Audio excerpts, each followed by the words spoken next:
Hi, this is Tom Soane, and welcome to another episode of the Anonymous Landlord. Today, I'm going to talk to you about due diligence and what due diligence do you need to do before going to view a property?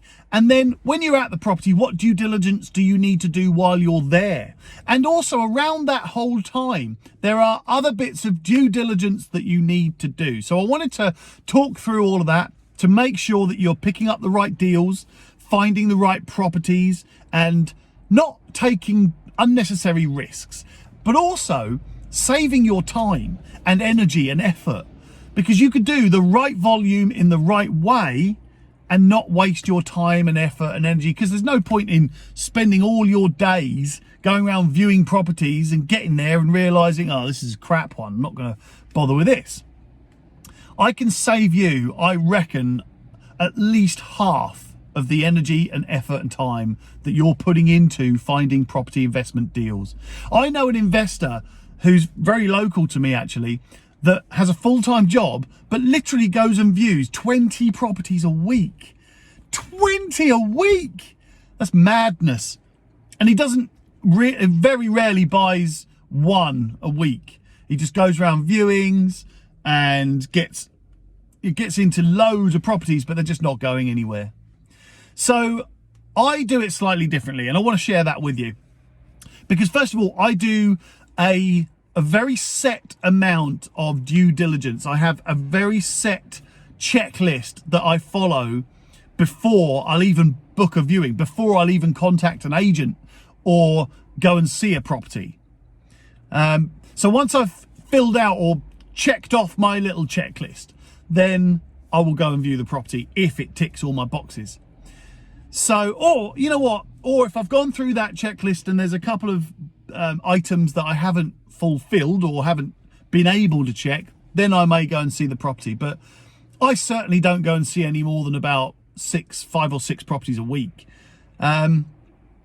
which is much better for me. In fact, sometimes it's not even that. Sometimes it's 3. Sometimes I don't even go and view a property. You know what? There's no point going and viewing a property in the hope that your due diligence might be wrong, because that's kind of defeats the point of doing the due diligence. So I want to share that due diligence with you in what I do, the basics of what I do. Now, I do go into quite a lot of detail, so I'll try and give you just the basics. And then if you want to have a chat about any specific properties, I do offer loads of one-to-one calling sessions, one-to-one phone calls. If you're local to me, then we can have a one-to-one coffee where we can talk about property and strategy and any deals that you've got coming along at the moment that you want some help with. And that's what I do. You know, I've started doing that. I'm really enjoying it. Really enjoying helping people on a one-to-one basis. It's great fun. So first of all, due diligence. Now, I'm just going to say that we found a 2-bedroom property that we think has potential. When I say we, I'm talking about you and me. So let's say you and me have found a property that, yeah, we think it's got good potential. So we go through our due diligence. Now, the first thing that I check is the true value of that property. The second thing I check is the value of that property in 2 years' time. I know, I forecast what that property is going to be worth in 2 years. Why? Well, because in 2 years, I'm probably going to refinance that property. So if I refinance it, I need to know how much I'm going to be able to pull out. Or is it, look, it is an estimate, it's an educated guess. But you can look at the history of growth in areas very accurately. So I just apply that same calculation to guess the value of that property in 2 years' time, right? So following that, I check the demand of the property. And again, you can do that very easily. Now, I've done big videos and podcasts about the science behind that, if you like, but you need to check the demand. And quite simply, it's properties that are on the market against the number of properties that are sold in the area of that category. So now you've got the demand. Now you need to work out your yield straight away. And before you do your yield, by the way, I forgot, you need to calculate a rough refurbishment. Now, most properties will have pictures throughout, and you can get so much from these pictures. You can work out whether you need walls, flooring, heating, windows, kitchen, bathroom. Sometimes the agent will include it in the description, and other times you can just see. You know, you can see if the bathroom needs replacing. But I will say that you might not need to do everything. So have a check. Does the bathroom look okay in the pictures? If it does, it might just need a lick of paint and a couple of tiles here and there. So remember that. Also the kitchen, check the layout of the kitchen. If the kitchen looks like you couldn't really improve the layout, you might want to consider just replacing the cupboard doors, because there's no point ripping a kitchen out and then putting a whole new kitchen in the same layout. It just doesn't make sense. Especially if the existing kitchen carcass is okay and usable. Right, so yeah, I'm checking out the refurbishment, and then I'm going to check out my yield. Now my yield will consist of, first of all, I need to calculate my total purchase cost, which is what sort of figure I think I can pick it up for, what sort of the stamp duty, the legal costs, the refurbishment costs, my contingency, any buying fees that are attached to it, and so on and so on. If I'm buying it with a mortgage or a bridging loan, I need to work out what the cost of that purchase is going to be. So what I'm doing is I'm calculating my purchase cost. How much is it going to cost me in my actual money to own that property? Now, once I've got that figure, I know what cash I need up front, because you need your 25% deposit, you need your refurbishment cost, you need your other fees and whatever. So how much cash do I need? So that's what I work out.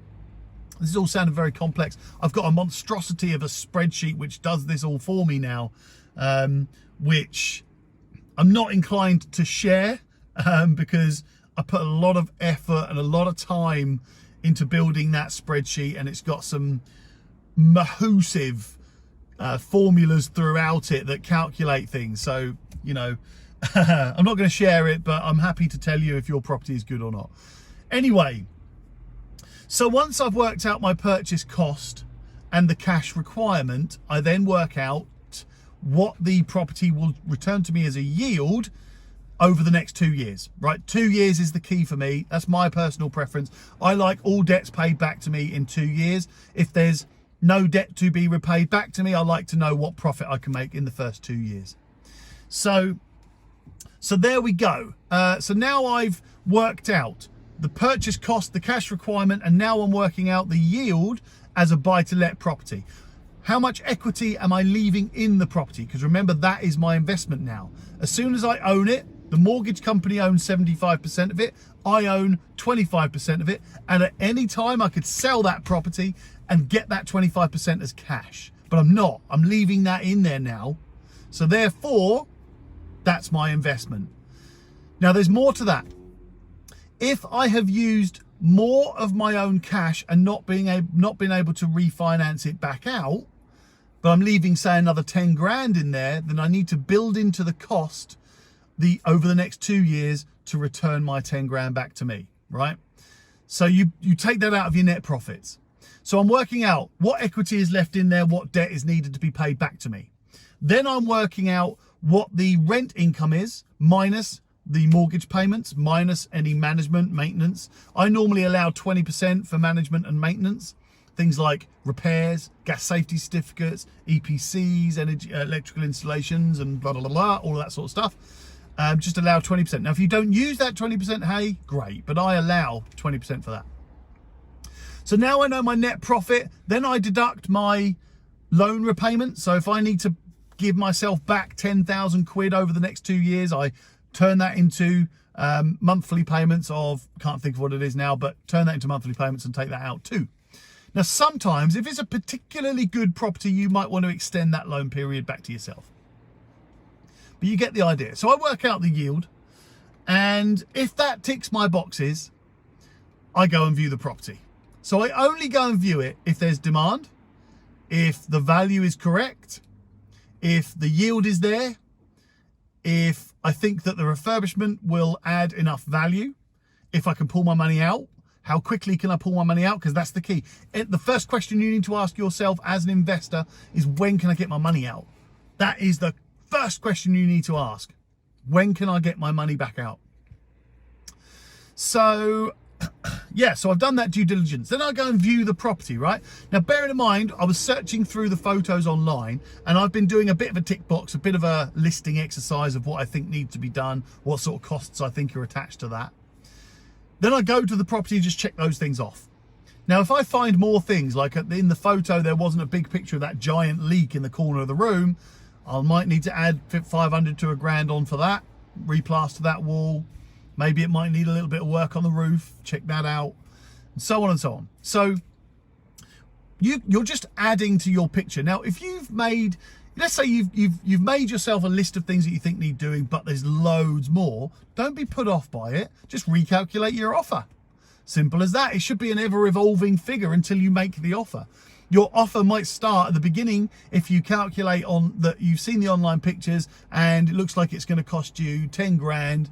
So you're going to make an offer of 100 grand, and then you get to the property and you realize, oh, it's got to be 20 grand, make an offer of 90 grand, and so on. It just keeps evolving and evolving.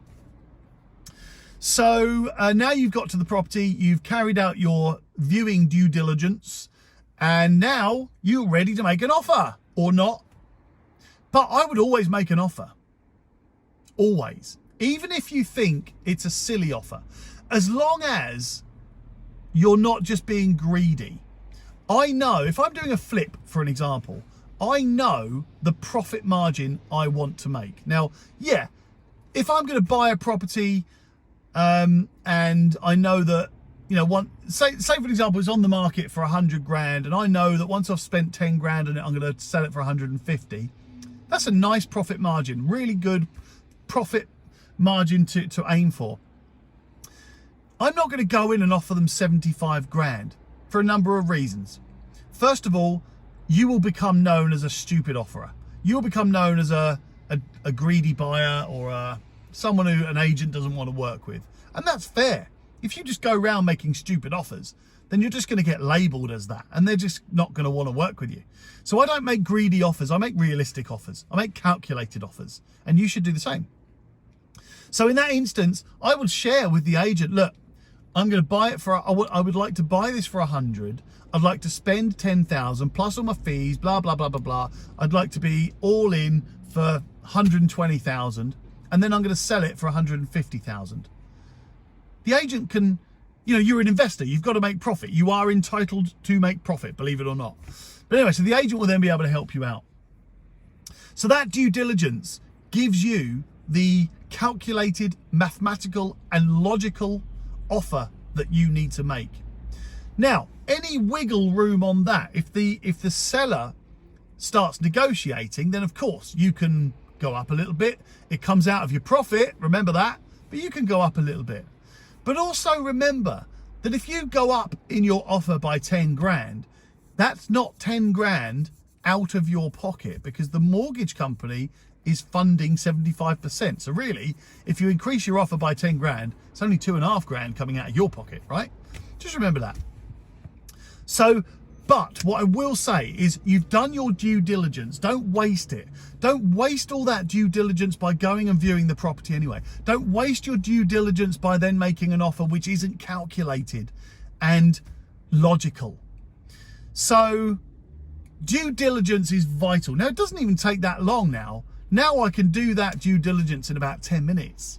And in fact, here's the key, right? You all know I'm the anonymous landlord. It sounds really cheesy to say it, but it is a way of life for me now. I now immediately think, who can do this for me? Who can do this for me so that I can concentrate on growing my own business and increasing my own business, right? Who can do that stuff for me? So look, I'm lucky enough to own an estate agent and a letting agent. Now they all know my due diligence requirements. So this is what I can tell you to do. If you go to get to know an agent and speak to that agent and say, look, this is the due diligence that I'd like to do. So if you find a property deal that you think might be good for me, could you give me these 5 points of information or 4 points of information or whatever? Because if you do that, then they're doing the job for you. And hey, guess what? If they're thinking they're going to get a deal, then they might actually do this for free. I know, mind blowing. So originally, I think I started this little episode about due diligence. I think I've thrown an extra few little bits in there, but what I guess I'm getting to is do your due diligence before the viewing. Don't even go to the viewing if it doesn't tick your boxes, please. And then just confirm your due diligence once you're at the viewing, and then make your offer without being greedy. Don't be labelled as a greedy investor, because you won't get business, I promise you. The greediest of investors are generally overlooked by agents. So I hope that helps. And do you know what? I do offer one-to-one sessions. That might be, we're doing a lot of Zoom one-to-ones at the moment because of the current situation, but I do offer a lot of calls, one-to-one calls, where we can talk property, we can talk about deals that you found, we can talk about how helping you raise finance and so on. We can talk about general property investment strategies. So I do quite often, not for everybody, I don't do this for everybody, it's only certain people, but I do I guess you could just call it a strategy session, where we sit down, we talk about what you've got, what you want to achieve, what your financial freedom figure is, your life freedom, and we work out a strategy together to get to that. So I'm happy to do those. I really enjoy doing those as well. They're great fun, because you really get the excitement that people can see how they can achieve. Because to me, I've been doing this for so long, I can see the ease of a strategy. It's easy, and if you stick to it, then it's easy. So, I love sharing that. So if you want some help with that, let me know. If you don't, just keep following my podcast. I'll give you a load of information and a load of help as much as I can. So I hope that helps. Don't forget, do your due diligence. And I will speak to you all soon on the next episode of The Anonymous Landlord. Oh, do you know what? I messed that up, didn't I? What I meant to say was, thank you very much for joining me. My name's Tom Soane, and this is The Anonymous Landlord.